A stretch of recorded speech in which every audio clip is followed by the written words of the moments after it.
Hello guys, সকাল সকাল আমি যাচ্ছি আজকে স্কুলে সাইকেল আনতে। ঠিক আছে, প্রথমে ভ্যানে করে যাব আমি ধামাখালি। ধামাখালির থেকে গিয়ে ওখানে একটু রেস্ট নেবো।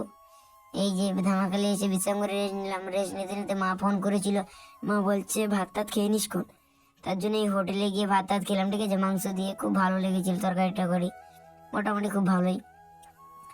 ঠিক আছে, তারপরে তারপরে খেয়ে দিয়ে নিয়ে সুন্দর একটা পার্কে ঘুরতে এলাম। এটা অনেকটাই পুরানো পার্ক। ঠিক আছে, কিন্তু মোটামুটি অনেক কিছু আছে।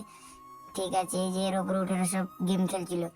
তারপরে এইদিকে আস্তে আস্তে দেখি বিল্ডিং একটা ট্রেক্টর ফেসে গেছে, ওখানে যাওয়ার চেষ্টা করব। তারপরে পাঁক ঠেলে আসলাম তোমাদের দেখানোর জন্য। ঠিক আছে, এটা অনেকটাই ফেসে আছে। ঠিক আছে, ট্রেক্টর 5টা ট্রেক্টর এসেছিল আরো, কিন্তু তুলতে পারিনি। তারপরে সাইকেলটা নিয়ে এবার বাড়ি যাবো। ঠিক আছে, এখনো 2 ঘন্টা সাইকেল চালাতে হবে। এখন বাজে 5:30। যেতে যেতে নিশ্চয়ই সন্ধে হয়ে যাবে। আমি যেটা ভেবেছিলাম সেটাই, এসছি ঘরে সন্ধে হয়ে গেছে পুরো। আর যেতে যেতে ভুলবেন আমার ভিডিও শেয়ার করবে।